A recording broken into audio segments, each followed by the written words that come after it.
Demétrios e, na sequência, também Kerline, que vai estar aqui com a gente nessa cobertura especial. Doutor, e aí, quais são os próximos passos? Já que ele não está no Brasil, tem alguma forma de prendê-lo, ele estando fora do país? Boa noite.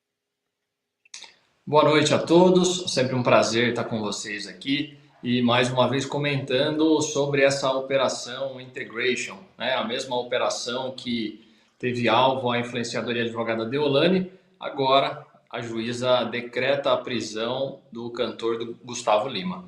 Eu tive acesso também à decisão, né? A decretação da prisão. A juíza traz ali alguns elementos que ela entende que o Gustavo Lima esteja envolvido, né, com essas casas de apostas, nesse esquema de lavagem de dinheiro dos jogos ilegais e que por isso ela estaria mandando prender o Gustavo Lima para assegurar a ordem pública.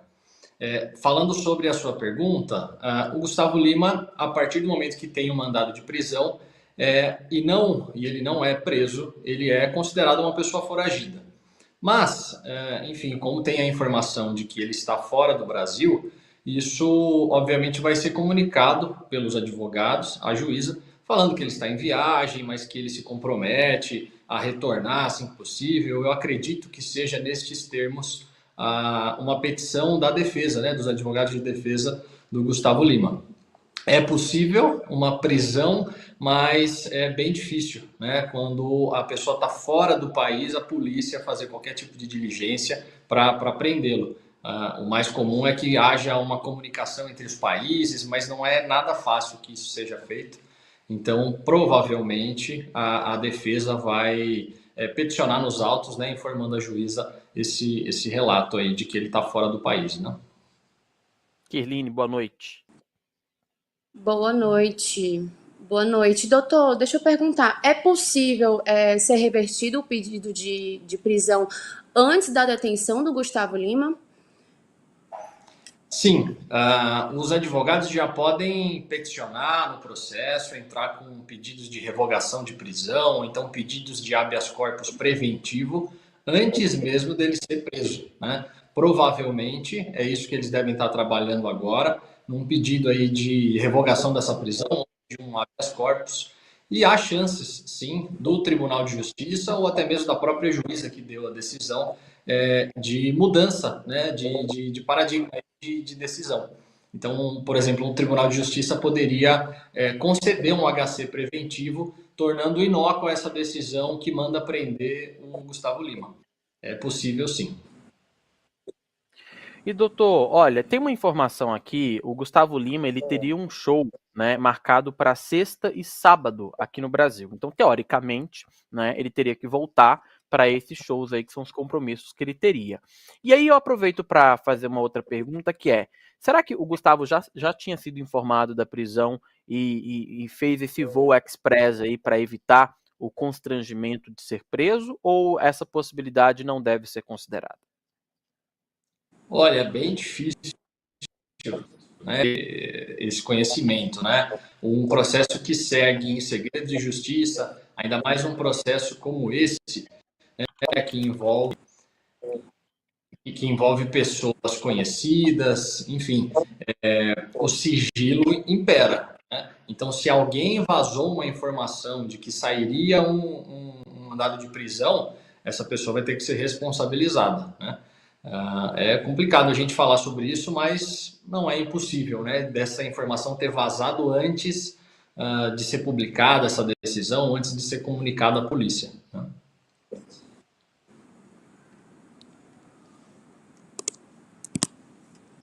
Tem áudio de... Desculpa. Você que está assistindo aí pode fazer suas perguntas, mande sua mensagem também. Agora, doutor, a gente está vendo a Justiça de Pernambuco, né, atuando de uma maneira muito firme nessa história toda, envolvendo esses grandes nomes que a gente tem aí, Deolane, né, agora o Gustavo Lima, né? Por que ocorre o pedido de prisão de figuras de forte apelo midiático aí, como é o caso desses dois? Essas prisões preventivas, elas são comuns, e qual que é a diferença desse tipo de prisão para as outras modalidades de prisão?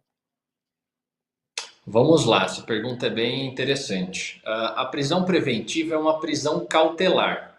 Ela só serve para trazer segurança para o processo, né? Segurança para o procedimento de investigação. Então, assim que é deflagrada uma operação, é possível que o juiz expeça mandados de busca e apreensão, então para colheita de provas, e também é possível que o juiz expeça mandado de prisão.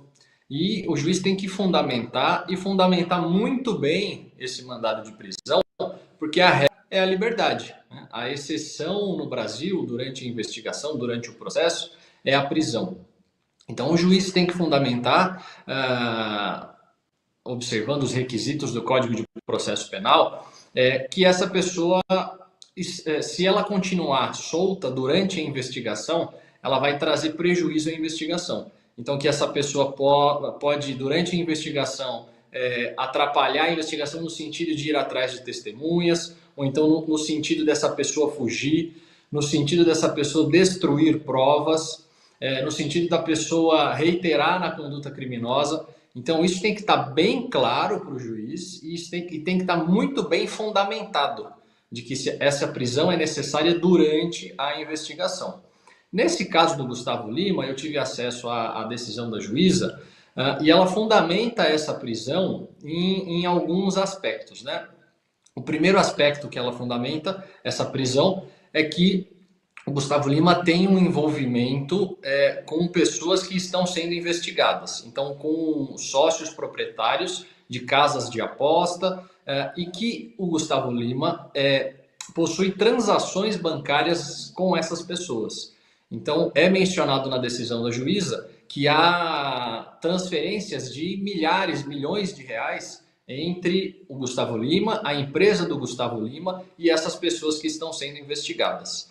Um outro ponto que a juíza fundamenta a prisão é que o Gustavo Lima estaria atrapalhando a investigação porque ele tem envolvimento, né, tem amizade com pessoas que estão sendo investigadas e que, inclusive, fez uma viagem internacional com essas pessoas e essas pessoas viajaram no avião particular do Gustavo Lima e essas pessoas não retornaram para o Brasil com o Gustavo Lima.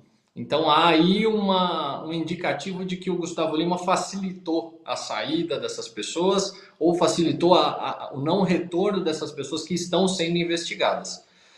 Então, por esse motivo, a juíza fundamenta a prisão do Gustavo Lima na ordem pública, né, na ordem econômica, de que essa proximidade com pessoas investigadas e que também ele poderia estar praticando esses ilícitos de lavagem de dinheiro, seria o melhor para a investigação o Gustavo Lima preso. Se isso está certo ou está errado, o Tribunal de Justiça, por exemplo, que vai avaliar agora, né, quando os advogados entrarem com pedidos de liberação ou de habeas corpus, né? Perfeito.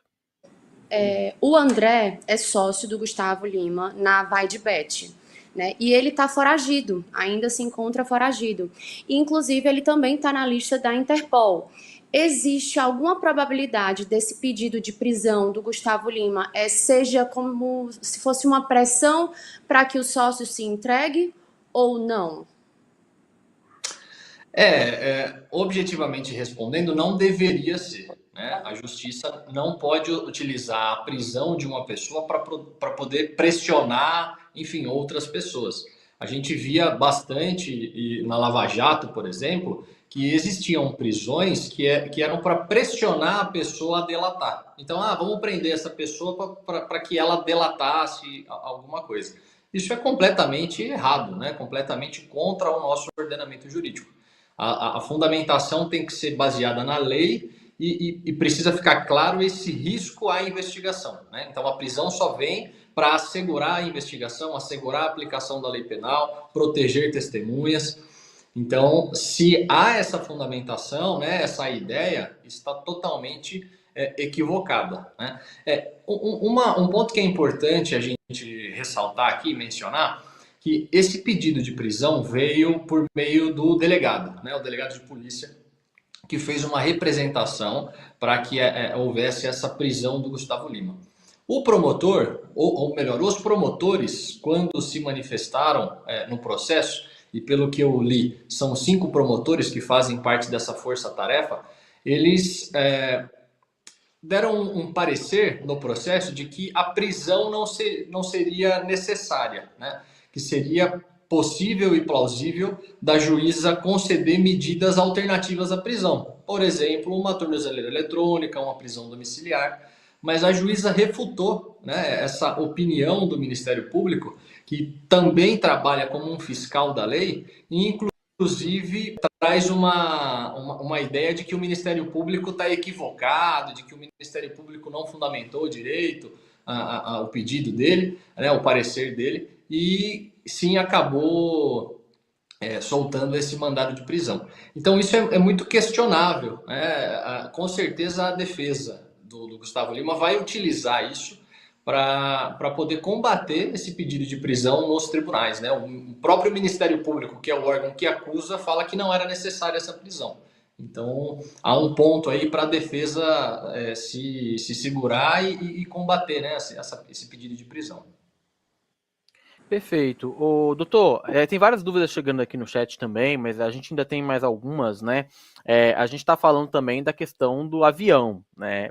Quando o nome do Gustavo Lima foi associado a toda essa história, a gente tinha um avião sendo citado aí na Operação Integration, tanto que ele foi apreendido, né?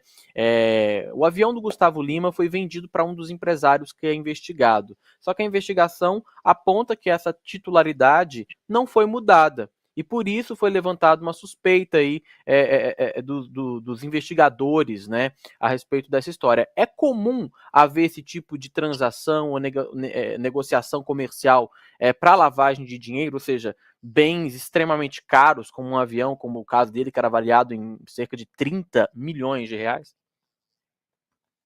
A lavagem de dinheiro, ela pode ocorrer de diversas formas, né?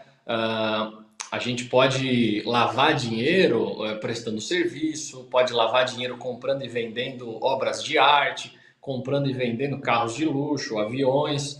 Então, é possível, né, que haja aí um crime de lavagem de dinheiro por essa operação, né, de compra e venda de aeronave? Sim, mas também é possível que haja uma transação comercial que é normal e que o trâmite, né, da compra e venda de um avião é diferente da compra e venda de um veículo, né? Existem agências reguladoras que precisam serem comunicadas dessa compra e venda. Enfim, é muito mais complexo do que comprar e vender um carro, né? Então essa burocracia existe.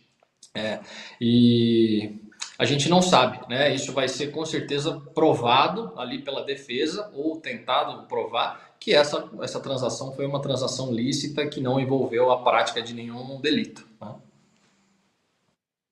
Perfeito, perfeito.